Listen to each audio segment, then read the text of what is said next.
Mm-hmm. You like barbecue? My favorite. We could do a whole podcast about barbecue. I know a lot about barbecue. Uh-oh. If we want to go any direction there with barbecue, we can bring that up. All right, Mark, we're live.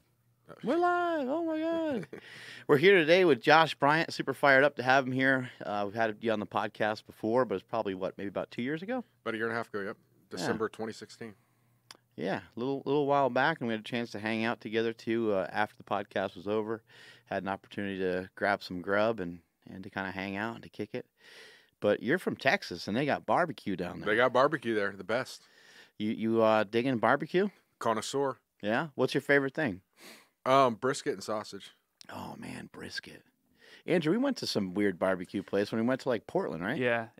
I don't know exactly what I ate, but that shit was amazing. It was some country something. It was so good. Yeah, I think that's the thing with barbecue. Everything's pretty good. Portland, Texas or Oregon? Yeah, Oregon. Okay. Yeah, we were in Oregon. When I went to Texas, because I went to Austin, Texas, and some of the barbecue places that are famous there are just always packed. Yeah. So they told me just like to not even bother. And I literally went to a gas station and had barbecue because they said you can go to any gas station and have amazing barbecue. And so True. that's what I did. Talk about being gas station ready. Gas station ready. How do you cook up some mean barbecue yourself? I do actually. I've kind of got that in the science of, on brisket, what the bark is. No. Like that black stuff on the outside. It's not burned. You know how to just get it just right. Just get it right. It takes a long time to cook all that stuff, doesn't it? Yeah. You gotta, smoke it and shit like that. It's about a half. Yeah, it can be like an hour per pound. And My stuff. brother-in-law makes some amazing wings. The problem is, it's like we'll go over his house. It'll be like maybe 5 p.m. and he's like, "Yeah, I'm just finishing smoking them," and then he's got to still cook them. By the time it's 10 p.m. Yeah. They taste amazing, but it sucks eating wings at midnight. I get up real early, so throw it on like 5 a.m. or something, and then be ready to go by like 6 or something. Have you always done that? You always woken up early? Yeah, definitely. It's just something that you've been doing since you were a kid. I think a lot of it's also having kids and stuff because I'm not gonna sacrifice my time with them, and I can't make more hours in a day, so there's no other option. And get up like 5 o'clock, 4 o'clock. 4 o'clock usually. Yeah. And just fucking ready to go. Yeah, it's the best time. No one's gonna mess with you. No one's gonna call you. No one's gonna text you or anything. What about when you were younger? Did you wake up pretty early too? When you were powerlifting and stuff? No. No. It's more just like something. I mean, I did when I had to. When I, at the point when I used to live in Tennessee for a little while, right? And to earn income, I could get a lot of good clients starting off like 6 a.m. When I worked for Branch Warren at his gym, got a good client starting at 5 a.m. So I did do if I had to. What's Branch Warren? I don't know. That's all he ever does is 15 reps, right? Like he has everybody do 15 reps of everything, and on every exercise he goes as heavy as possible, and does high reps. Yeah. I mean, it'd be scary if you got on some of the stuff that could actually convert all that muscle to being super efficient, like isometrics and things like that. I mean, I have no idea, but it'd be a lot. You're a big proponent of isometrics, and you don't really hear. I mean, still today, you don't really hear a lot of other people talk about it. I don't know, man. What are isometrics? What is it? What are we doing? Well, what do we got to do? Get me strong. Okay, so I mean, for the isometrics, we're talking about. Stay a little closer to your mic there. Isometrics, we're talking. Don't be intimidated by the size. Yeah. choke up on it. I've never seen one this big. I know. The isometrics. It'll be okay. We'll walk you through it. Just breathe. Just breathe. Isometrics, we're talking about here. Isometric could be just flexing your bicep, right? But we're talking about here. Smokey does that a lot. Yeah, he does. He's doing it right now. Just periodically throughout the day, 10, 15-second holds, flexing those biceps. You don't build a physique like that without those advanced modalities. That's true. That's a great point. What we're talking about here is actually to overcome a sticking point. So, like, we had the video we did with you and I on bench press. And with Filipino Thunder. With Filipino Thunder. And you're actually pushing as hard as you can against the pins, Right. So in a deadlift, it'd be the same thing. If you're, sticking point, you're trying to work right above your knee. You just 4-second warrior like Steve Johnson. Those were huge for bringing up those sticking points and getting them over 900 pounds in deadlift. Well, how long do you do that for? It was like 8 seconds? 6 seconds. 6 seconds, okay.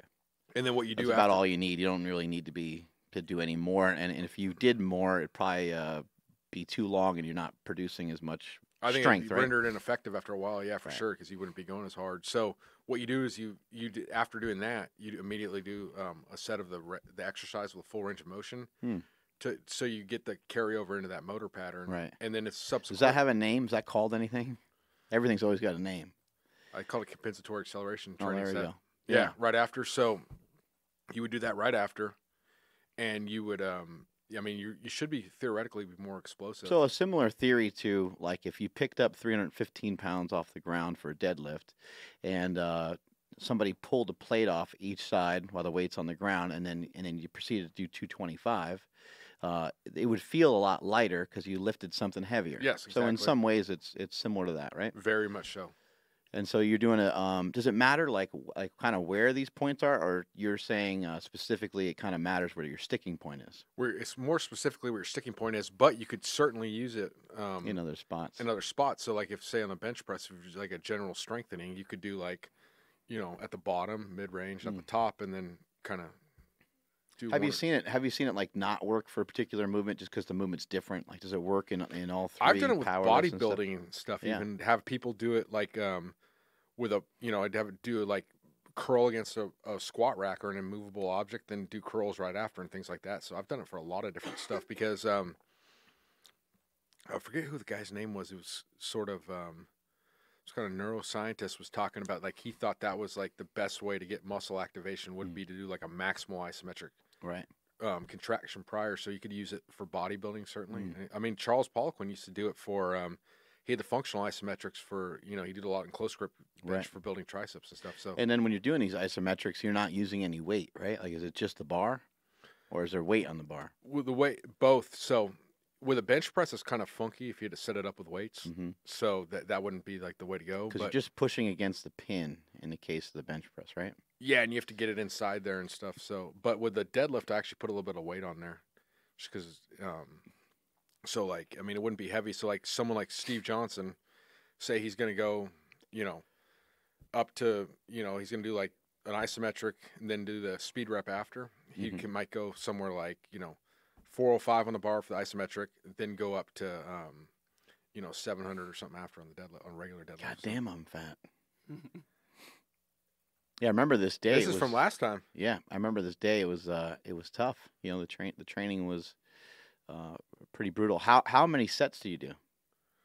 I think generally a good starting point is for like 3 or so. I've done it as much as like 5 or 6.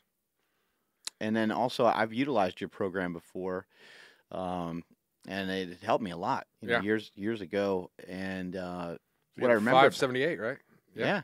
Yeah. What I remember about it is that, while I was doing some of the stuff, it was just a tremendous amount of work. I remember that, and I also remember doing some heavy stuff, and then followed by some speed work. Yeah, exactly. And that kind of has a similar response to the isometric work too, because again, you're handling something heavier, and now you're going lighter. What kind of results have you seen from that? Huge ones. So that's kind of my mentor, the late Dr. Fred Hatfield. He talked a lot about compensatory Shit, acceleration. is he from Texas too? No, he's he's lived all over. He's originally from Connecticut. Oh. But he talked about him and I. We did a bunch of seminars together, and when he's still alive, and we'd always talk about like one day we were. We're both chubbier in this video. This is great. One day we were. Marcus looks the same. Look at that pec contraction. Yeah, look at that. Yeah. Not bad. There could be a bodybuilding carryover for sure. Yep. But he used to always say he thought the biggest difference between like strong people and weak people was the ability to compensatory accelerate the weight. So to be able to move the weight fast. Yeah, or at least and just have the intent to move it fast, because a lot of times if it ain't moving fast, but you have the intent, you still get a lot of the desired adaptations of moving the weight fast. Yeah, it seems to make a huge difference. I mean, even just think about any time that you're injured. Like if your knee bothers you, how fast are you going to squat? Like it's going to be reduced, right? Like of course. All you're thinking about is that pain, and you're like, I'm just going to kind of squat down gingerly and kind of see what this feels like. You built up a lot of guys to bench over 600 pounds. As a powerlifter yourself, you bench press 620 pounds. You were the youngest powerlifter of all time to bench press 600 pounds. You benched 620. You deadlifted 810. Yep. You squatted over 900 pounds. you acquired a lot of strength, but how are you getting these results on the bench press specifically? Because you've built up a lot of 600-pound benchers, and I think you might have even been able to bring somebody up that broke your record and bench the 600 pounds at a younger age, right? Absolutely. So, yeah, that's true. So, I think a lot of it... Smokey, write this down. Pay attention. Andrew, put all this stuff that he's about to say in slow motion. Sounds good. Dang, how much did you weigh there? You're a lot... I'm probably about 700 pounds. Just a quick estimate. Not that I was without not seeing that a I was scale. looking like lean and mean either. I'm just yeah, probably somewhere around 700 pounds. Yeah. Get that sumo wrestling thing going. That's right. Look at that face. I'm like I'm about to like bite your neck or something. Some good intensity there. That's right. So how are you able to build up these big benches like this? Well, I think initially it was, just what I did is instead of like most kids when they're college age are going around partying and stuff, I moved all around the country and trained with like people like Gary Frank and that. So I learned a lot there. I learned, excuse me, a lot from just reading and stuff, a lot from what worked for me. Yeah. Then a big thing was what didn't work for me too. So like, yeah, it's always a bad lesson, right? Well, like elbow surgery and stuff, like, I'm not having people with elbow problems. So I had to kind of like take one for the team there. But yeah, fortunately that's been a avenue to pass on to other people so they don't make the same mistakes. So then I think a lot of it's experience too. Like I was talking about earlier in the interview, if I don't have like a team of people working for me that are like doing the programs, it's all me. So this is what I do. And since 16, I started managing a hardcore gym. So I've never done anything else. So either, you're either going to get better or you're going to get worse. And I've gotten better over time just by experience of training people, seeing what works, things like that. So, and is there, do you think there's any like sort of, other than just hard work, is there kind of a key element to your style of training that's leading to a lot of these results? Obviously, avoiding injury is going to be huge. So if you can coach them through that, that's a big part of it. It's going to be mainly have it be individualized. I think it's going to be a huge part of it because you'll have somebody, stand up on their, soapbox talking about like everybody needs a bench press, twice a week, 3 times a week or whatever. And it just, these universal recommendations just aren't there. Yeah, I remember when we started working together, I think maybe you, I think you had me benching twice a week, and then you mentioned that we're going to go into 3 times a week, and I made a comment back to you and said, well, the 2 times a week's kind of beating up my elbows, and you're like, well, wait, where are you coming from? And I was like, well, I before that I was really only benching once a week. And I was doing like just assistance exercise. You're like, okay, well, it makes no sense to go from 1 to 3, so we're not going to do that. Exactly. So like for Julius Maddox, for instance, when he hit 705, that guy's fucking strong. Once every 9 to 10 days is what he's benching. So James Strickland got it down to once a week. Jeremy Hornstead does better with twice a week, just the second day's not as heavy. So there's not necessarily, one way to do it. And I think, that's going to be the hugest part of that is for a lot, and then a lot of these guys is they never have done movements that specifically we're doing that help aid in the bench press, and a lot of them have never done any kind of hypertrophy work in the off season either, which is a huge. So we couldn't say there's not one way to skin a cat, but we could definitely know that you can't go heavy all the time. You need to get some hypertrophy work in the off season because the best way to increase strength potential is by adding muscle mass. Because a lot of these bodybuilders that are like weak would actually be pretty strong if they train like powerlifters pretty quickly. So. Yeah, once they start to kind of tap into training their nervous system rather than just working on the muscle mass all the time, Exactly. Yeah, because I remember going to powerlifting meets growing up, and, when equipment was more popular, you'd see some people you read about benching 700 or 800 pounds, and you show up, and they look like they're shaking with 405 on a bench press warm-up. But then you go to the gym, and you see some bodybuilder, never even heard of powerlifting, he's repping 405 on the incline. So it doesn't take a rocket scientist to know something's off there. And I think that's kind of how I had success early on, because I've never been one to like just believe things. I investigate things myself, being like, okay, you can say this, this, and this, but the bottom line is that bodybuilder that doesn't even know what powerlifting is repping 405 on the incline. You may bench 800, but you're shaking like a leaf when you warm up with 405. And there's a lot of guys that don't do any of it. They don't bodybuild, they don't powerlift, and they're just at your local gym and they're strong as shit. Yeah, and you learn from them. Yeah. And like, so for instance, some of the equipped guys, like I had one guy, I don't work with him and does his programming for like the equip meets, but for off season, he totaled over 2,000 at 165. And that was from doing a lot. I think large part of that was building a raw off season. He dropped his ego. Like, yeah, the first time he came to squat, bench pressing, 300 is kind of difficult, but now, he gets up to 400, puts on the shirt, and he's got this good base, better build, all that stuff. And, his equip total jumps up. Because I think the equip guys would still do really well by getting some raw off-season work, just how, with you or anybody else, we've used slingshots and stuff to overload. So it works both ways. Right. Have you worn powerlifting gear before? Of course, yeah. Everybody did back then, right? Right, yeah. It was kind of just part of it. What made you want to go after like a raw bench? Because like when you did your raw bench, it was a long time ago, and people weren't really talking about it. They weren't talking about raw. I just went to some different meets and saw that people weren't that strong. People that I kind of looked up to. It was kind of like a letdown because I was a kid still. I'm thinking like, I'm actually stronger than you, and I've like idolized you. You know that wasn't. Yeah, and you're like, what's going on? What's going on here? And then one time talking to Ed Cohn, we were talking about. He didn't even say you should go raw, but he was like, we're talking about on the phone about how just working out and stuff and equipment, you don't feel that same sort of pump and things like that.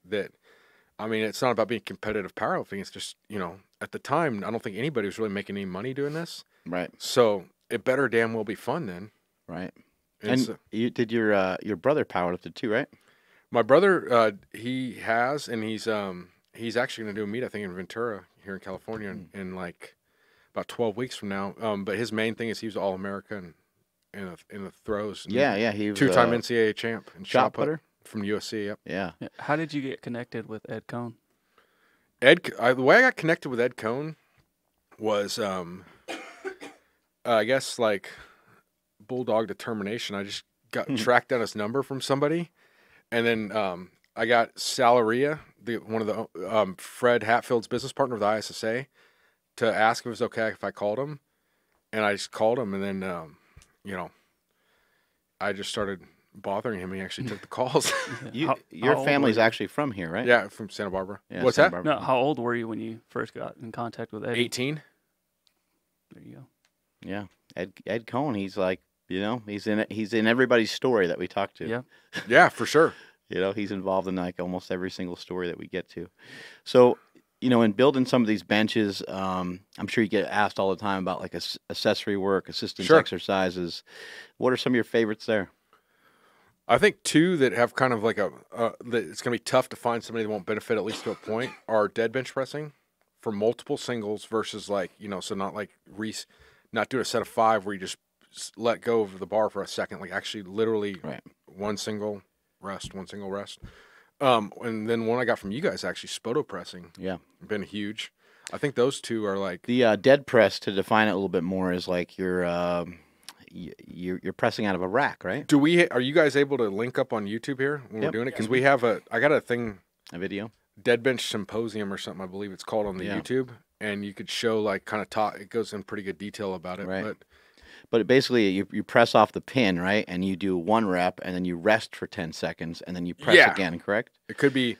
Yeah, and right so there. the set could be for 3 reps or 5 reps or so, but you got to rest at the bottom so you're not taking advantage of like the stretch reflex in your body, correct? Exactly. So, and you want to really rest at the bottom because even like a 1 second pause, you're gonna probably have half of that left. So with like Al Davis, pipe right there. Yeah, with Al Davis, like for instance, the first time he tried the dead bench, he missed 455, but he's benching slightly over 6. Wow. So he got that up to 605 over 8 weeks, and he bench pressed 670 raw.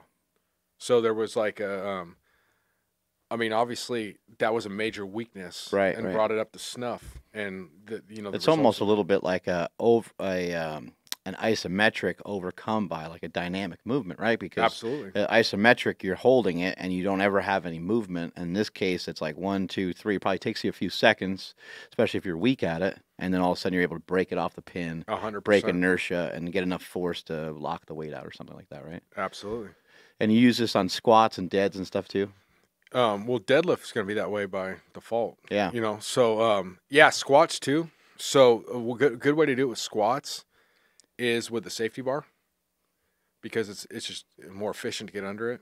It's like a lot of people are gonna have trouble getting under a regular squat bar, but certainly I've done it that way. I think that one.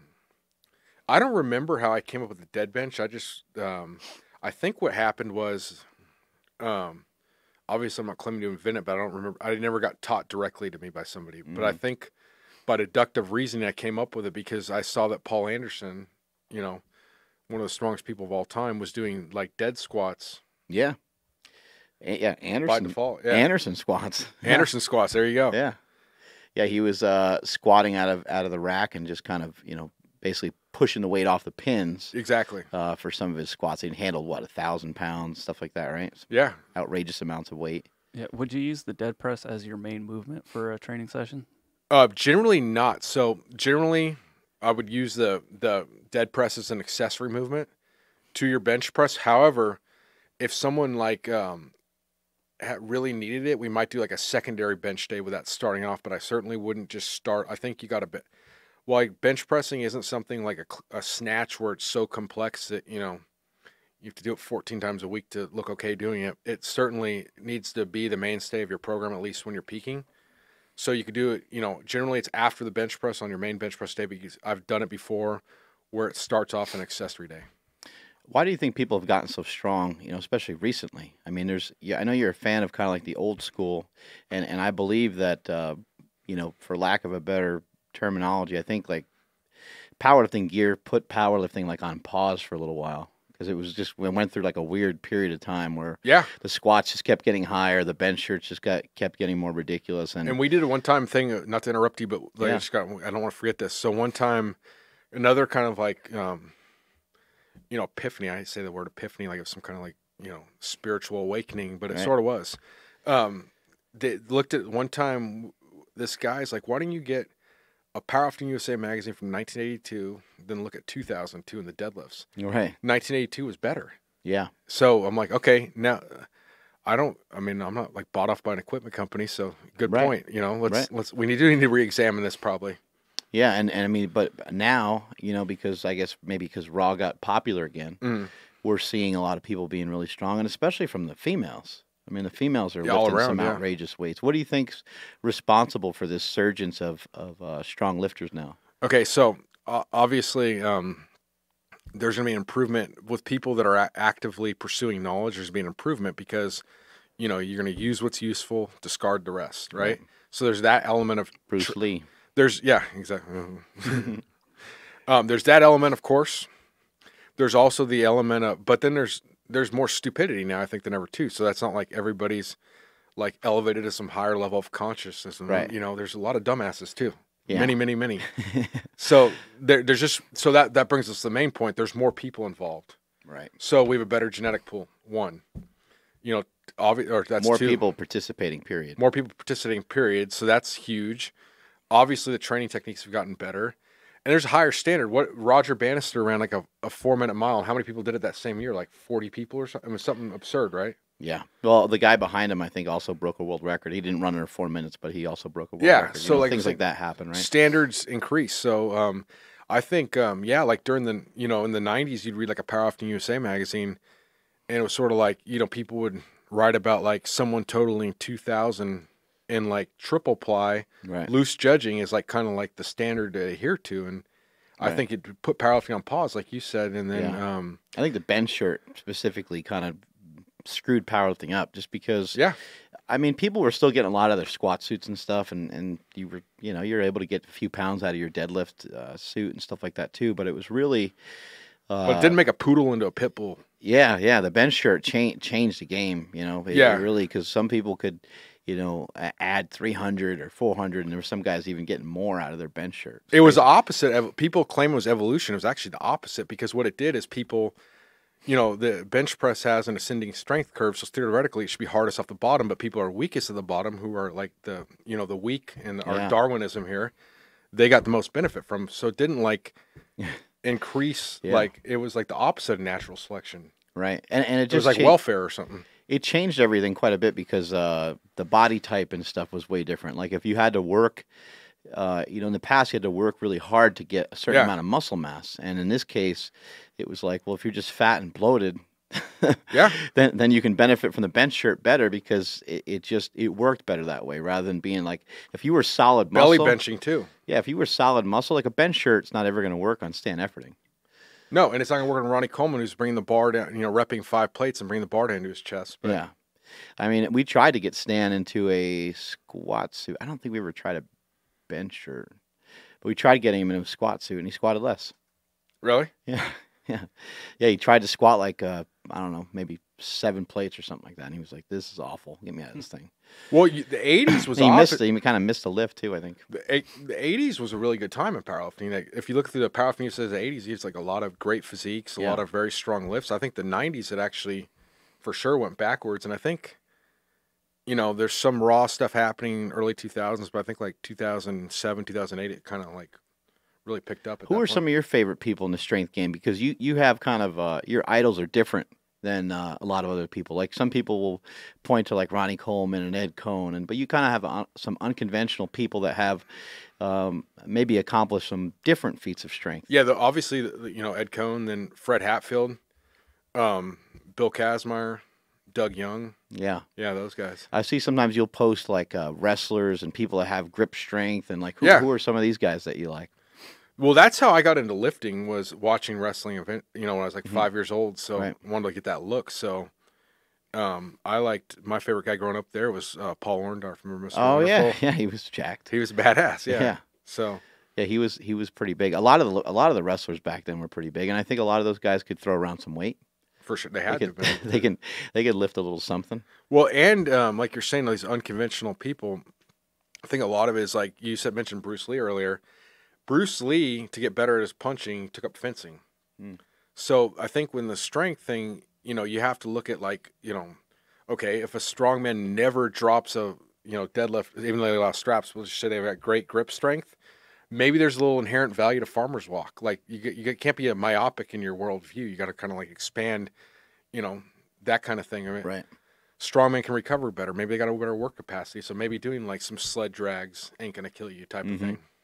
Yeah, and you've done some strongman training as well, yeah, absolutely. Right? I like it a lot for powerlifting off-season training, just not going like ape shit where you're like, doing like 1,000-pound yoke walk for 10 feet, resting 30 minutes, and then doing a little more and leaving. Then you're not building your work capacity. Yeah, you don't want it to be too much on your nervous system, too. Exactly. Right?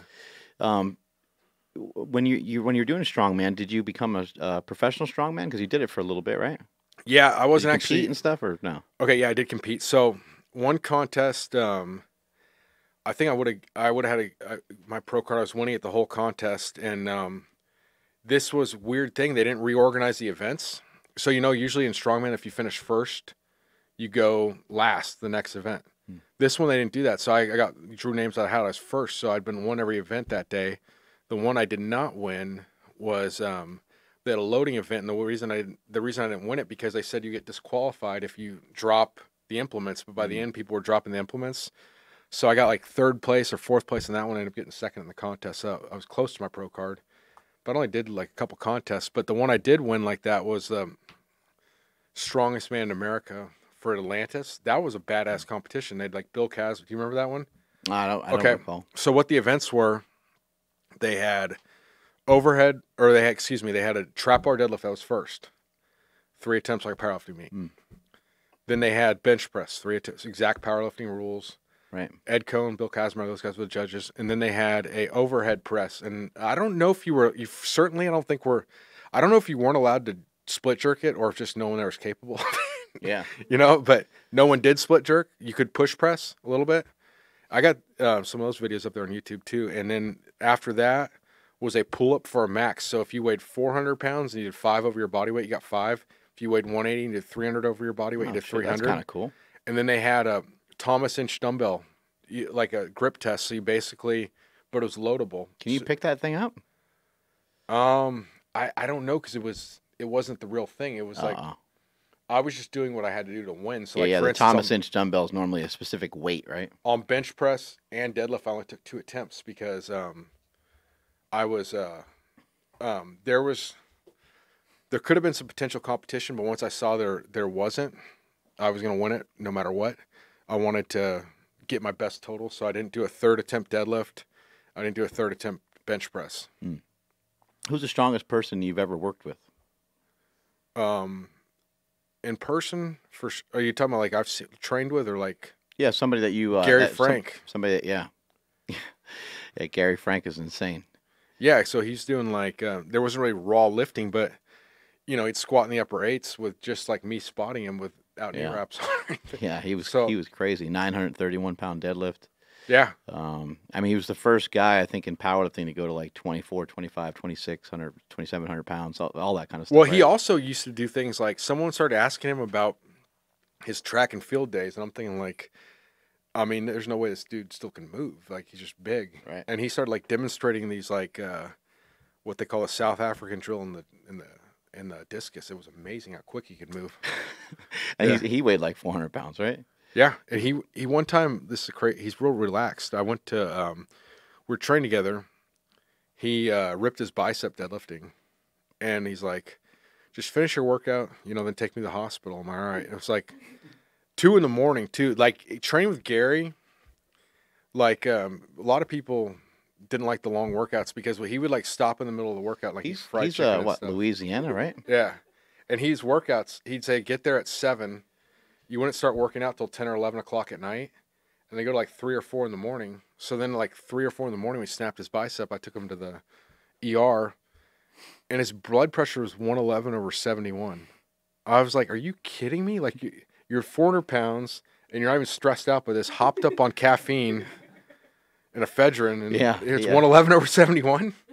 Yeah, he's a pretty like mild manner. I also remember that he very helpful to nice to people too. Is super skeptical all the time of like different programs and stuff. He's always like that. I know Matt Vincent used to train with him, and Matt would bring something up to him because Matt would be all excited about some training program, whatever, and he'd just shake his head and be like, "That doesn't work." He was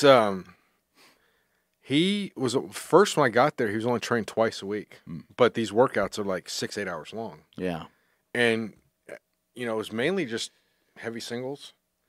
And then on bench, then he just tried to push it as far as he could every single time. Yeah, and then like the training cycle would start over like with like, so say the deadlift would start off at like 800 for a single, and you just add each week. But then we started doing, I don't know where he came up with this. So he's like, "Just do your own program." I'm like, "No, I want to do yours." He's all right. So we started doing it together. And then out of nowhere, he's like, "We're going to start going to this gym that wasn't because we trained at his house. Some kind of like little commercial gym we started going to once a week, and we were doing like 50 sets of back. We do like every sort of like old school like upper back kind of bodybuilding movement machine you could think of. Yeah, so he was just like incorporating all kinds of different methods. Yeah, he was just heavy singles and that. Yeah, it was. I mean, so. What about the strongest person that you've ever programmed for? Like somebody that you're working with maybe more recently. Man, that's a tough one. I don't want to hurt anybody's feelings. Let's say a lot of strong bastards. Yeah, you got James Strickland right now benching, around 675 or so? He's done 661, and he's hit 675 in training, so he'll be, I think the stars align. He's at 700. And you had another guy bench over 700, right? Julius Maddox, 705. Yeah. Do you think any of these guys will be able to catch up to Kirill Serkev? What do you do, 738 or something? I think the quickest one to do it will be Julius. Yeah. What did Kirill bench, do you know? 738. Yeah, Julius at 705.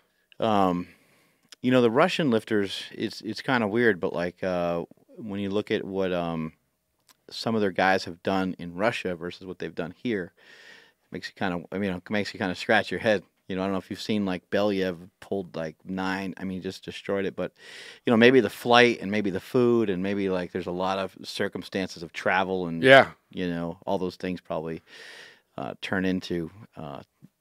Bad performances on the platform sometimes. I would certainly think they could play a role because I've seen it go the other way too. Yeah, when we go to like Australia or some of our guys. Yeah, but sometimes people, thrive on that too. So you just never know. Yeah, each guy's gonna be a little different when it comes to that. It'd be nice to have like a neutral site, like I don't know where the hell that'd be between, like England or something. Yeah. What's your training like nowadays? What do you do now? Your own training. I train mostly in my garage. So I have, I've been doing lately more like strongman type of training, but I keep the rest intervals and stuff real short. So if I'm going to do like a yoke, it's going to be like multiple trips, and very short. I got a chain yoke so the weights, can swing so I don't have to go as heavy. Because I started doing that again a couple years ago, and like I was getting so heavy on all those strongman events that it was kind of counterproductive. I'm not competing. So this, and then I do for upper body, more higher volume type of training. So I got like cables and stuff in there now. So you like to move around a lot. So I like to move around a lot. Yeah, it's not just squat, bench, dead. No, hell no. I don't. I mean, like doing heavy back squats. I mean, I would be surprised if I ever do it again. I don't see the point if I'm not. Yeah, if you're not competing. Not competing, I don't. It just fucking hurts. Yeah, I mean, I'd rather do. I just got actually yesterday, right when I left, arrived a front squat harness to do like Zercher squats and front squats. So I'm gonna mess around with that a little bit, but that's. What about for sports? Like, what about somebody who's playing football or something? Do you think, some of these traditional movements are important, or would you still utilize, would you utilize a mix of squats, deads, and strongman type training? I think it's a mix, and I think it's also you can look at somebody's like kind of base of where they are. So like I think like so kind of like I've found is like a generalization is like 2.5 times your body weight raw in squat or deadlift. You're going to get up into that point, you get faster. So when I was totally gung-ho powerlifting, I was, and I was just at Metroflex full time, like, 13 hours a day. I had all kinds of good kids that I trained for football that were really good players. And a lot of them, their school strength program was so poor that they could come in and we wouldn't run till like, later on in the year. You could see them, we times 40s at school today. I decreased, 0.3 of a second. It's because I got stronger because one of the, most efficient ways to increase your speed is by increasing your strength to body weight ratio, your relative strength. So, up to about 2.5 times your body weight. So if you weigh 200, say deadlifting up to about 500, you're going to get faster by default if that ratio improves. But you start going up to, 700, I don't think you're going to get that same increase. So there becomes like kind of like a limit strength base that's going to be like your base for everything, for bodybuilding, for any of this. I mean, if you... Yeah, when you go after something too far, like if you were trying to chase a 700-pound squat, odds are you'd have to increase your body size and maybe your body composition changes, and then therefore you're slower. Your energy reserve too, just like, you're not going to, like we were talking about earlier today, is just people bench pressing, even though on paper, 3 sets of 8 at 500 pounds is way more volume than 700 for a single. The 700 for a single, if you're that level of strength, you're like walking around in a, Zen-like trance, focusing on that. Where the 3 sets of 8 at 500, you could be, playing video games all day, show up at the gym and do it. So it doesn't require that same sort of, like just total engagement that can drain you. So I think there's that of how much you're actually putting into it. Then like a risk of injury. Like let's say you're in the NFL, you weigh 300 pounds and you're squatting 700. Will you get a lot more to go into 900? Well, even if you did, everything's on a continuum of risk to benefit. So that risk to me is too far than the benefit you'd get. Yeah, it's too great, right? Too great.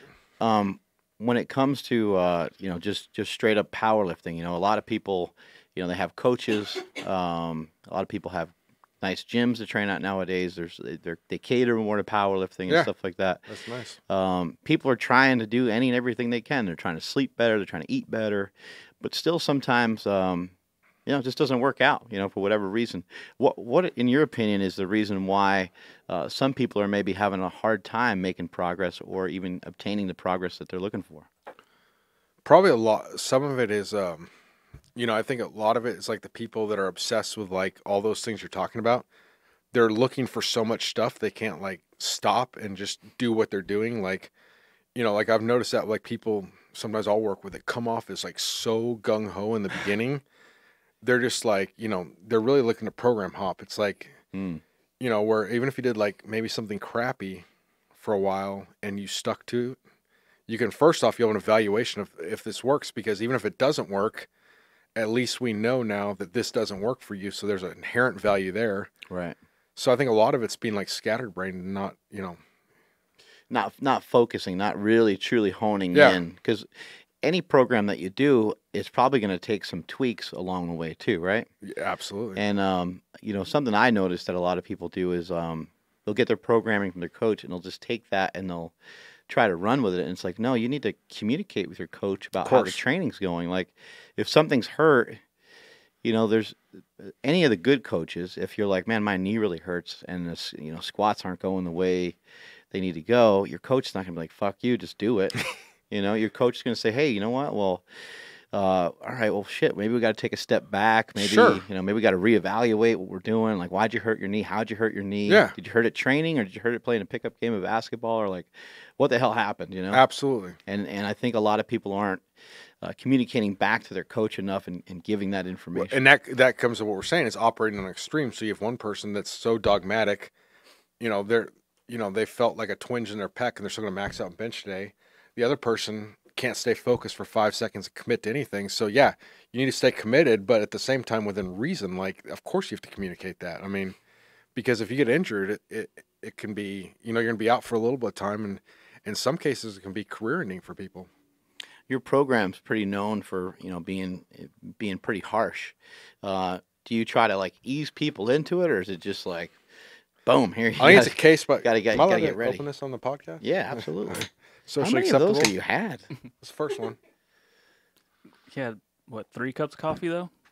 Yeah, man. Yeah, get them all. Get them ready. Get me cracked out, right? So definitely it would depend on the situation of the person, because like Julius Maddox is like, he's a fast gainer. So like what happens is like he's going to gain size and strength easier than most people.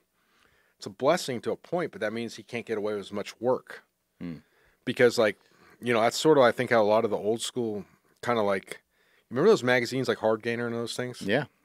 Okay. Their thing was like, if you're a hard gainer, you can't work out, you have to work out less, not as much volume, blah, blah, blah.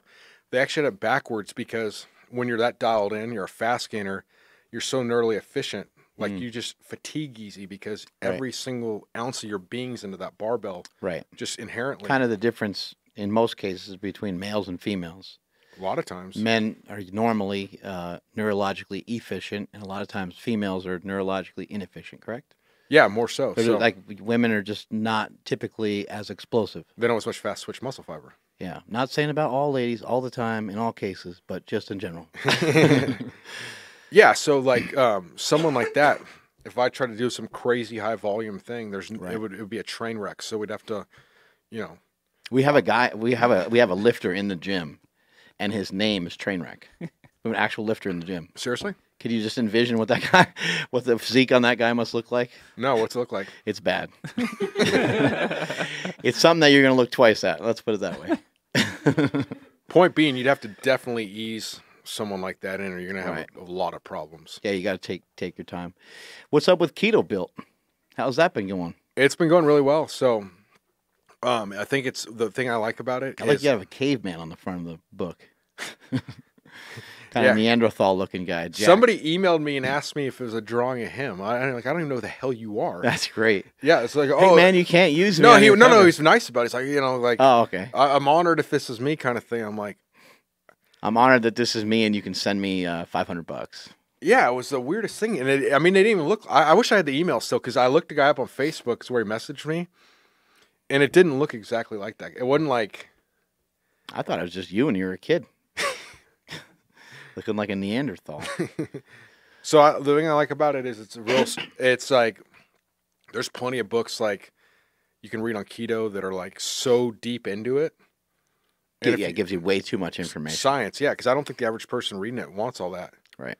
I mean, because I've done books where I've gone so heavily into science, like Bench Press of Science, and yeah, I was badass writing it, but it didn't get the same response as some of my other books, because I think people are like, what the hell are you talking about? Just what I need to do this. A lot of people just want to know like what to eat. Yeah. And I do think that it is wise for people, though, as they are going through any sort of transformation, whether it's they want to be stronger or they want to, embark on a ketogenic diet or whatever it is, they should. I think it's your obligation to further educate yourself, because then you'll be loaded with weapons that will help you in your kind of time of need. And that way you don't have to always rely on, just taking someone's word for it. Sure. Should I have, if I'm going to fast, should I have coffee? And should I, people start asking all kinds of crazy questions. But the more that you know, the better you can audible. And that's what trying to make this where it's going to be kind of like a game plan, but you do have some stuff. And then if you want to learn more, I guess you can get these other ones that are like really deep into it. Right. How do you keto diet? Everyone's got their own little spin on it. Is this a 5-day thing, a 7-day thing? Is it no carbs? Is it some carbs? With the way when I personally do it, so versus like, you know, anything else is I'll do it like, cause I'm not trying to get like shredded for a bodybuilding show. What I would do is go make sure I get. See if you can pull up some of those pictures, Andrew. He was like 5% body fat. Make sure I can get to every 21 days or so, at least get in a high carb day, and then try to like place. It's hard to make it that long. Yeah, but then try to but then you can make it where it's not like you're some social outcast by just smoky. Yeah, we'll just do like if you got like some sort of you're going to somebody's house for dinner like once a week, say. Right. Just make that your carb day or whatever. Right, right. You know? My brother does that with the movie theater, but he goes to a movie like every day. Just go at night, so it'll be carb night. Yeah, he says, yeah, just eat whenever I want, only when I go to the movies. I'm like, you have a movie ticket in your hand every day. That's funny. So you do about every 21 days, and then at most, I said that's the most I'd go. I'd usually go more like one day a week or something. Gotcha. Yeah. See, that was sort of doing keto dieting there without knowing what keto was and not as much fat. Like, where there, I used to eat 5 pounds. You look angry. You look a lot happier now. I got to say that. 5 pounds of steak a day. Damn. And with a little bit of broccoli, but by the end, pretty much a big eater. I was just you like to pound food in general. I was training. Yeah, I am, but I was training so much and doing so much cardio that I don't think I had a choice. Yeah, you training twice a day at this point. I was training, so I'd go. That's why I was working at Branch's gym. So I'd go in the morning, hit stadium. I'd usually go to. We have a lot of big stadiums in Texas, so I'd found one of the bigger high school ones on the way to the gym. I'd park my truck out there, hop over the fence. Wasn't open. Do a bunch of stadiums for like 45 minutes in the morning. I'd lift weights with Brian Dobson, the owner of Metroflex, at noon, and then sometimes do some more stuff at night. But the night kind of like half-assed. I would, just talk on the phone or like that kind of cardio. Yeah. Where the first two were real intense. So during your bodybuilding days, how did you like posing? You didn't compete, right? I didn't compete. But you posed for some guys. Never mind. Sore subject. I like posing to learn, the mind-muscle connection a lot. And did you utilize that in training at all? Did you pose in between exercises or anything like that? That's fucking hard. Yeah. And how long do you do it for? Like you flex for like 30 seconds or something like that? Or well, I would tell. I was working out with Bryant, so I was doing what he was saying. He would say, like, I'd say, we need to work on your posing. So I was like, why don't we just do it between sets, too? And he'd be like, I got 10 minutes after we're done working out, and I got to do this. So we'd practice that. So I'm saying, like, I wanted to figure instead of standing around between sets, we would do that. But we were doing some absurd amount of volume then because they had, there was some kid from University of Indiana came down, and he was like, I don't know what the hell he was doing. He was like taking notes and sent us some graph. And apparently in our chest workout, we did 66 sets. Holy shit. And he freaked out. I mean, granted, not all of them are to failure. He's counting like warm up. Work on bench. If you're going to bench press and your top sets with 545, he's counting like the 315 for 12 on the way up as a set, but still. What was that gym like? I mean, that gym seems really intense. You were at Metroflex? Mm-hmm. And is that you said it Brian Dobson was that part of what Branch was doing too or no? Did Branch have his own gym? Branch trained at Metroflex, but he had his own gym. Oh, okay. So I needed a job, so I had How old were you at the time? 25 or so. So I went over to I was living in Nashville, Tennessee. Doing well, a good training business there. But I wanted to train more myself. So I left there because I trained at Vanderbilt, which was a good gym to train at. Oh, yeah. But then I wanted to train at Metroflex. So I moved down to Texas, and I was training people there. And that was going okay, but at the time, there wasn't like, I remember Brian said, no one's ever made a living as a trainer here. Thinking like, shit, it's a self-fulfilling prophecy. So I didn't have the right mindset. I was like, I need to get a job. So luckily Branch was gracious enough to give me a job, which was great. But then he closed his gym down, and then I ended up really killing the training business and doing awesome at Metroflex. I think if I would have had the right mindset going in, you know, most of the people that hadn't made a, you know, living there, it's because they're trying to, you know, hook up with chicks in the bathroom or something, you know. Right. They're not really like in it for the right reasons. So Right. I think I should have, if I had the right mentality, I wouldn't have to do that in the first place. I never even thought of that. Is that a thing? Can we do that? Hook up with chicks in the bathroom? We got a pretty big bathroom here. I don't know. Like just accidentally, what do you just accidentally walk into the ladies' room? How does it work? You know, the Metroflex from all the videos I used to see, you know, it looked like, you know, truly hardcore gym. For sure. And it had, you know, tons and tons of dumbbells and tons of machines and all those old videos of Ronnie Coleman lifting in there. And he's just dripping with sweat. It's like literally just dripping off. And you see him hitting up those big squats, lightweight, doing all that stuff. And I remember there's like fans in there, but it looks like the fans are just. Oh, Corey. It looks like the fans are just making it hotter because it's just it's in Texas and everyone's just dying in there. What's like 120 degrees in there sometimes? It is, and that summer from where you saw it right there, that 2006 from where those pictures were from, that was one of the hottest summers too. I think these videos motivated and inspired everybody. I mean, this shit was great, and I still watch some of it today. Look at Ronnie Coleman's a nut. I love it.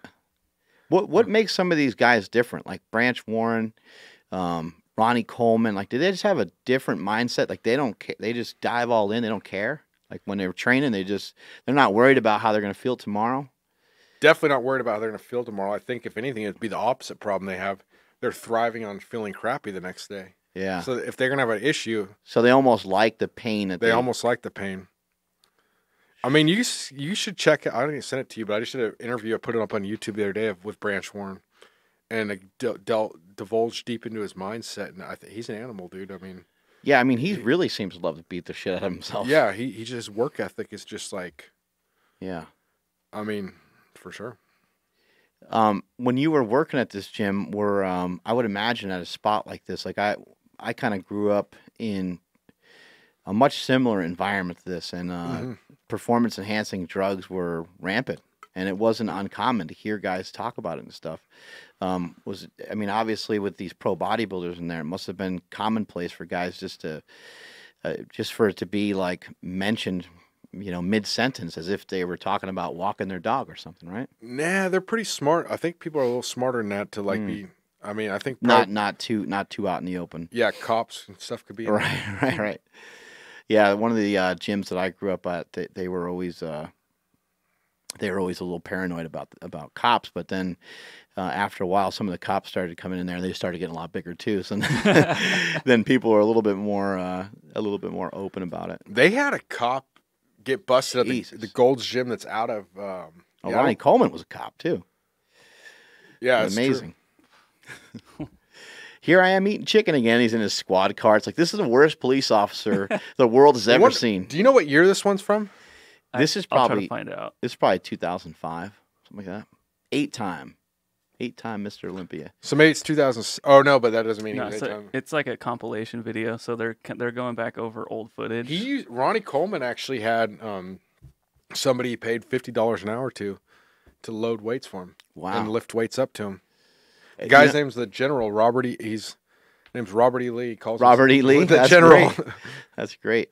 Yeah, Ronnie. I mean, that's got to be worth it, you know, because the amount of weight the guy lifted, especially when he would do those. Remember, he did those leg presses and stuff. Do you see any of these guys anymore? Do you see Branch Warren anymore? I just hung out with Branch Warren the other day. Yeah. Last Friday for a while, a couple hours, and then I met with Ronnie for like a couple hours at IHOP. He likes to meet at IHOP. That's great. I walked in there like, I'm looking for Ron, and they didn't let me finish the sentence. They just took me to his table. I'm like, okay. Yeah, he's a regular. He's in there all the time. All the time. That's awesome. Who do you look up to in the industry, or who do you look up to, you know, or even when you were a kid, who do you look up to? Like of or who have you looked up to? Definitely powerlifting, bodybuilding. Ed Cohn, Fred Hatfield, Bill Kazmaier. Fred Hatfield's the first guy to squat 1,000 pounds, right? Yeah. Or no, I think Dave Waddington was. Oh, yeah. But Fred he had Hatfield, the squat record for a long time. Record and did it lighter. Yeah. He weighed less. And then did Fred Hatfield, he started I think he had the first personal training certification course in America, right? Mm-hmm. That's pretty amazing. Who else were you mentioning? Well, with Fred Hatfield. What were we? Oh, I lost my train of thought there. Yeah, we're just talking about who you kind of like were looking up to. You said Ed Cohn, Fred Hatfield, and you mentioned a couple other guys. Bill Kazmaier, Doug Young.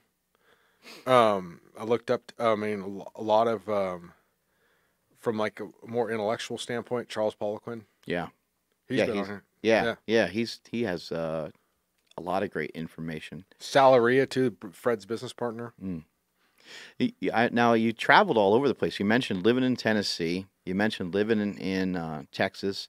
I believe your family's from Santa Barbara area, right? Mm-hmm. I think when I first started to learn about, I'm not sure if it's you or your brother. I don't know who I've seen videos of, but this is way the hell before YouTube was ever around. This is like 2003, 2002. I think that's why I didn't get on YouTube originally, because I'd just been doing it like posting the videos on my website and stuff. Yeah, I used to see videos from, a really long time ago of like box jumps and all kinds of different crazy training. It might have been you and your brother. But I remember seeing you doing that. What was something that made you want to even like document some of that stuff back then? Because that was very uncommon. I'm not exactly sure. I think a lot of it was you just thought you were badass. You're like, everyone's got to see this shit. A lot of it was I didn't really see other people doing it. I was trying to share information. I was getting into actually training people. Then actually John Inzer is the one that suggested I get a website. So I thought, this guy knows what he's talking about. So I took the advice and did it. That's really interesting, because I think like Inzer as a company, like maybe just as of like a few months ago, just got an Instagram page. Really? So it's interesting that he would turn you on to technology. He suggested it before he got a website. Yeah. Oh, okay. Yeah, that company's been around for a long time. I haven't really heard or seen much from him. They were real helpful to me when I was starting out, so I've always had a soft spot in my heart for them. Yeah. Well, they've done a great job. They make great products. Still today, when it comes to their bench shirts and their squat suits and stuff, a lot of the other companies chose to make their material a lot stiffer, but theirs was had at least a little bit of give to it. Yeah. Because some of that stuff, it's like you can't even figure out how to even come close to touching your chest or breaking parallel, in some of those old school squat suits. Yeah, I've tested out bench shirts for John at random gyms in Longview and stuff. When I knew the bench shirts were getting crazy, is one time we had 765 on there. I just brought it down. It was just stuck right here, just hovering. Nothing's happening. Yeah, it's an interesting animal, because then to try to figure out how to press that is pretty absurd. You posted a video not too long ago of you having some sort of ridiculous amount of weight on the bar. It was like 865 or something. Oh, yeah. What was that? Well, the guy I used to train with that I looked up to too was a guy named George Brink. He was the only person at the time to deadlift over 800 when he's 50. He used to live down there.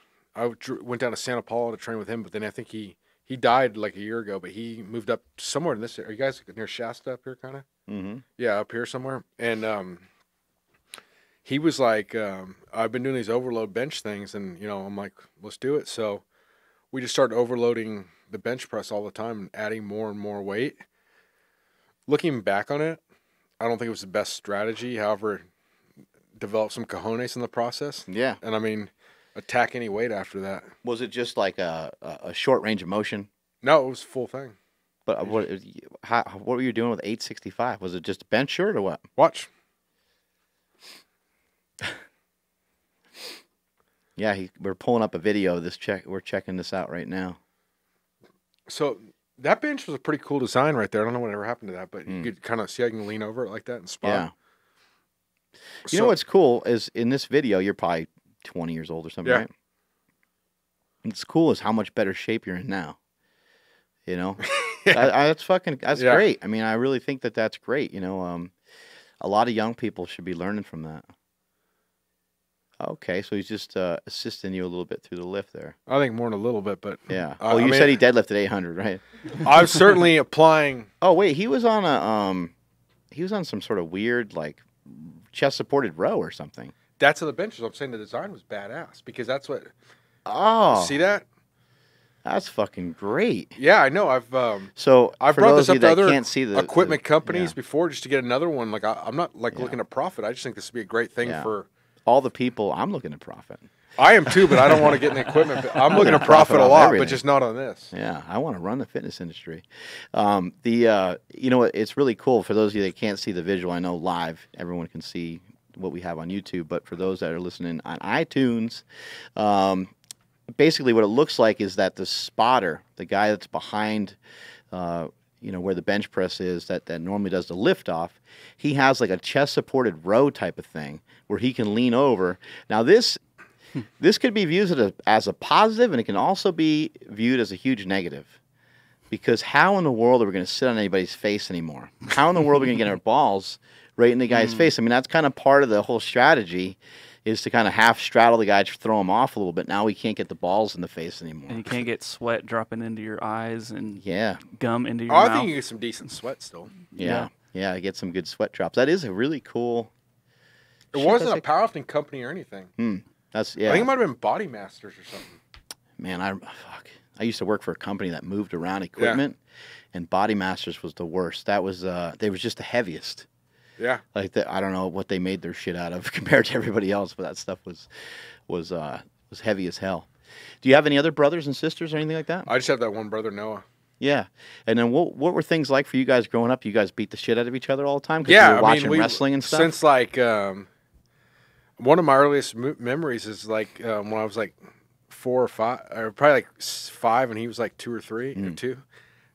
We got in a fight at the donut shop and went through the window there. Went through the window? Like broke the window, not like all the way through. Holy shit! Broke the window at the donut shop fighting. Damn. And how were your parents? Were your parents kind of involved in you guys in sports, or they were more hands off, or? I think they were like the perfect role models and mix in that regard. There's like, okay, if you want to do a sport, we're going to provide the avenue type of thing, and then be supportive once you're there. Though, like for instance, like with basketball, they were like highly suggestive I do it. Like football, they weren't like pushing me into it. When I got into boxing, I had to like, I don't think they would have let me, except I kept begging, and they realized I really wanted to do it. Like I think if I would have mentioned in passing, like, hey, I want to try boxing, they would have been like, no. Right. But I kept bringing it up every day, and got to do it. That's cool, though. They were supportive in general. Yeah. Did you guys have weights at the house or anything like that? We had weights. Sound like you grew up like the Bell Brothers, watching wrestling. You had weights at the house. In the basement. Yeah, same with us. It was amazing. Yeah, we had, and for some reason my dad knew, I don't know how he figured it out, but like he bought like real weights. I remember you said that they weren't like those Sears like cement ones that were actually good. I mean, we did have that when we were really young, and then we had like this machine that kind of, one of those machines you can do like leg extension in the same spot you can do like lat pull down.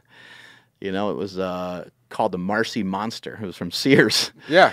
And it was like that we had that, but then after that we moved into another house. I think what happened is my brother Chris, he's born with bad hips and bad knees and stuff, and he had a double knee surgery probably at about 15 or 16 or so, and the doctor that he went to was a power lifter, and that's how we got into powerlifting, because that guy was like, if you if you want to be out of pain, your only way you'll ever be out of pain is to be strong. That's awesome. And he's like, you got to squat, and this guy was strong. This guy squatted in the 7s, and I think he weighed like 200 pounds, maybe 220. Wow. He was in pretty damn good shape too. And I was probably, I'm 4 years younger than my brother, so when we saw this guy, we were like, what the fuck? Like, we knew about muscle and stuff because we saw wrestling and things like that, and our uncle was into it. But then when we saw this guy, we were like, holy, because we'd never really seen anybody up close that looked like that. And he was like, yeah, I power lift. And we're like, what the fuck's powerlifting? Yeah. And then from there, my dad, ended up buying us that weight set. But yeah, it looks like some of the stuff we have here at fucking Super Training. I had, starting off, I don't know where this came from, but we had a weight. It was like one of those cheap Sears ones, like 20-some pounds. And my dad's friend named Steve Hall was the one that got me into lifting initially, and he was crazy. But I remember he said, you can't lift the weight overhead. He's like, whatever rule you do, you can't lift the weight overhead. So I'm like 5 years old. I'm thinking, okay, as soon as no one's looking, go down there every day and lift it overhead, because it must be like some kind of magical key to something. So I'd go down there. That's great. Get that barbell and lift it overhead and do curls. And It's like, what does that guy have against Olympic lifting? Yeah, exactly. It's like whatever you do, don't lift it overhead. Yeah. Are you big into any supplements or vitamins or anything like that? I wouldn't say big into it, no. And you never seen any like real benefit from, I have. I just don't think it's like the game changer gotcha. necessarily like some people do. So Right. like when you're taking care of all loose ends, obviously. Right. So. Yeah, I've always thought that supplements can help keep you on a regimen. Yeah. You have your protein shake at this time of day, and you have your vitamins at this time of day, and if it's helping with anything, it's at least helping with that. Yeah, I mean, I've noticed some benefits, like I've since taking like vitamin D, fish oil, things like that, but not like, I don't think it's like you're saying like a game changer. I don't think it's gonna, if you're totally 1800, it's not the gateway to 2000. Right. Is there anything you do in particular for like inflammation, recovery? Like, do you suggest, hot, cold? Like, you do anything like that? I think the biggest thing I've noticed personally for inflammation is cutting back on carbs. That's been huge. Like, I remember Charles Poliquin had said that when we talked about it initially, and kind of encouraged me to go back to this, because when I showed you those pictures before when I was doing bodybuilding, super shredded, I don't think I was eating enough fat, so obviously it worked. But that picture is actually when I'd gone off the diet for a couple of weeks, so right. I actually looked better, eating Chinese buffets, pizza, Waffle House, and all that stuff for a couple of weeks than I did when I was shredded. So yeah, because you filled out and gained some size and gave your body kind of the nutrition it needed, because you were saying you weren't eating enough fat before that. Yeah, so then going back to like lower carb eating again, not as fanatical as that, but keep my fats up and stuff, I noticed a tremendous difference on the inflammation. And personally, for me, I notice everybody's gonna be different, is I haven't noticed any kind of drop off in work capacity or anything. If anything, it's like kind of picked up. And are you like no carbs? Like, you don't eat a potato or rice or anything like that? No, I don't. And then I'll just go like when I'm gonna have like a a refeed or whatever. Just I'm not like, again, I'm not trying to get on stage, so I'm not like counting out carbs. Like, okay, 200. Right. I wonder that sometimes when people are that anal about things, but their physiques don't reflect it at all, if they're like lying or what's going on, because I think the problem with calories is if you look at Dr. Andy Galpin, he posted just 2 days ago. He posted some of the problems with counting calories. A ton. I don't think it's ever a great idea to like totally coach people out of like something they're comfortable with, but it's good to present them with the information. And the information is that, first of all, if you're on a real diet and you want to be a bodybuilder or you want to be any sort of real athlete, then you should not be eating packaged processed foods. Sure. Packaged processed foods are the only things that have like the food label on it normally. I mean, sometimes you get, sometimes meat will have it too, but if you get it from like the butcher, it doesn't say anything on it, right? Sure. We should be eating things that aren't packaged. We should be eating things that doesn't really have a food label. The problem with the food labels, in addition to it normally being something that has, processed food in the container or in the package, is that we don't really know the calories that are in that donut or in that whatever it is that you bought, granola bar, whatever, cereal. They say that sometimes food labels can be off by 50%. Yeah. And then how do we figure out our own caloric expenditure?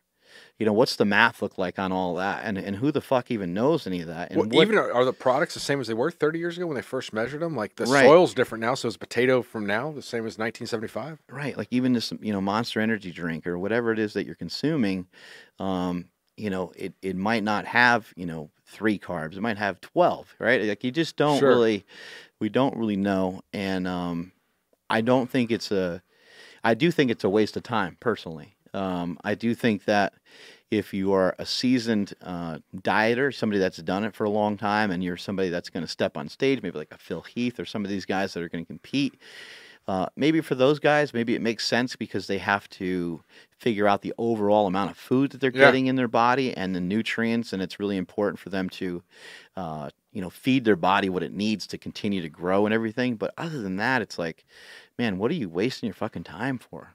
Yeah, I mean, I'm with you on it.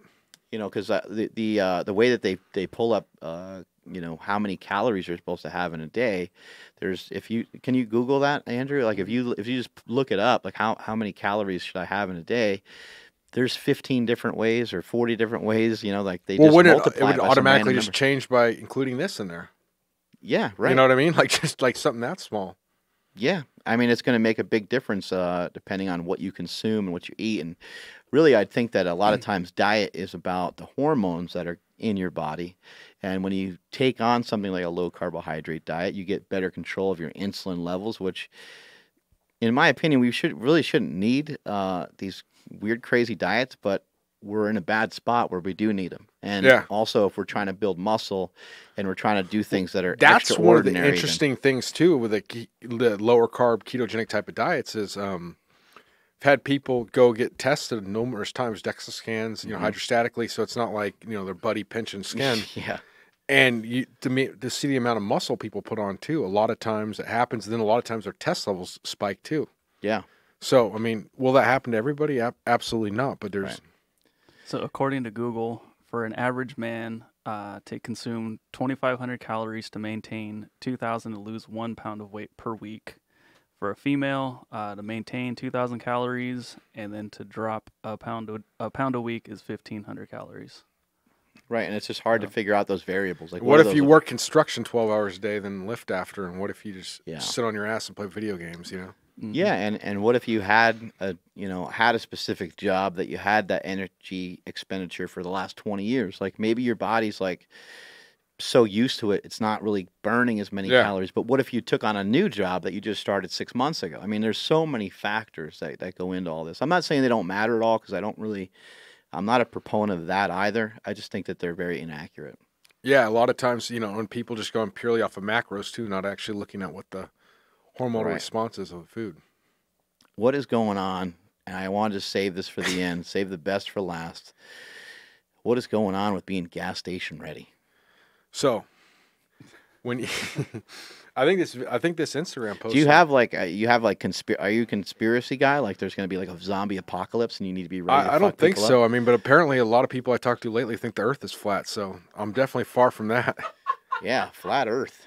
Like a lot of people. I know. I thought they were kidding at first because I keep saying, okay, like they say this, I'm like, what happens when you go past Japan? That's all I want to know. Well, I know that if we were to dig a hole deep enough, we would end up in Japan. Oh, China. I got my information wrong. I guess when I was in New York, it was different. Yeah, no, totally. Gas station ready is just being ready. When you're at the gas station at 3 a.m. and the Bourbon Bay transient walks up to you, wants your ride, your car, your life, your lady. Are you ready?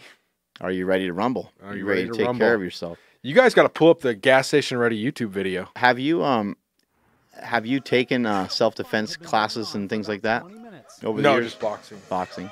Yeah. It was 2-on-1. This guy right here's gas. Damn. Yeah, we're watching the katana guy. To them, they probably we're watching some moving out of the way, but I was video actually clips right now. I think this is the katana one right here, the light rail Avenger. They weren't even a challenge. Yeah, somebody whips out a what you fucking saw on the sword. train. It's folded, tempered, and it does its job. Cairo says the 3 men on the train are lucky they ran. That is just too fucking funny. Are you able to pull up? Hey, Smokey, are you able to pull up the gas station ready one on YouTube? I think that they like that one. Yeah. On a more serious note, are you trying to educate people to be ready, in case somebody is trying to attack you, or is it more for fun? It's both. So my business partner Don Bachi, the guy I do Jailhouse Strong with, he's a jiu-jitsu instructor. So he's a great jiu-jitsu instructor and teaches classes on self-defense. Cool. But a lot of it initially was just for training, because a lot of people aren't training. A lot of the people that are following us aren't just world-class powerlifters. They're people that used to power. I don't know what you call this demographic of people, over 35, that still want to train to kind of be ready for anything, but not, get rid of strength either. Yeah, well, now we call them gas station ready. Now we call them gas station ready.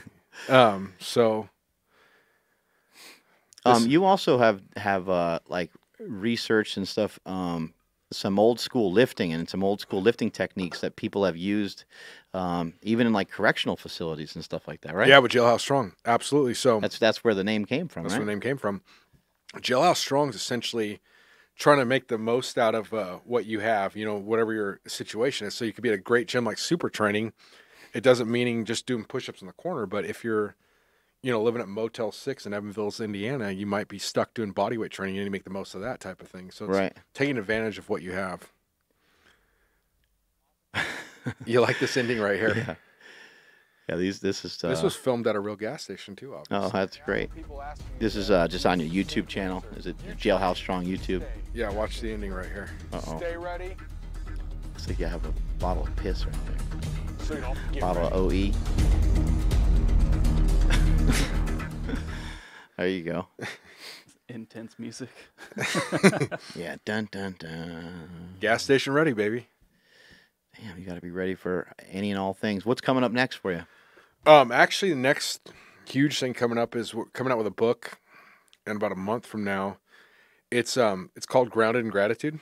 It's a gratitude journal, but it's an action plan too, because a lot of times with these kind of gratitude journals, people, just think of it like sitting around in like a yoga class in Santa Fe and not accomplish anything. But this actually comes with an action plan. It's some of the most advanced mindset techniques I've used with myself, athletes, and Adam's used with other people too. So like, for instance, like before Steve Johnson hit the 900-pound deadlift, he said to himself every day to, at least 20 times, the way he'd make himself drift to sleep at night is he'd say, I give myself permission to deadlift 900 pounds. So there's a lot of different mental techniques and how to apply them. And then there's like actually journaling activities. So I think it's going to be our best seller yet.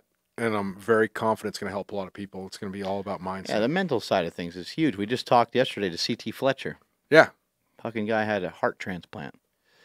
I mean, talk about having a good mindset. He's so positive, and he said that his faith was tested quite a bit and that, he definitely had his days. But when you have people around you that are positive, he had a lot of fan interaction. One of the nurses read a lot of the stuff that people were sending him on Instagram and Facebook and stuff. And a lot of that just was enough to keep him strong, keep him going. So your mindset's a huge part of it. Well, yeah, and one of the chapters we have in there is actually on self-talk. Just think about it, like little small things like, okay, what's your goal? Well, my goal is to make $100,000, say. That's your goal. Well, you can't make money unless you're a counterfeiter or you work at the Treasury. You need to say earn money because right.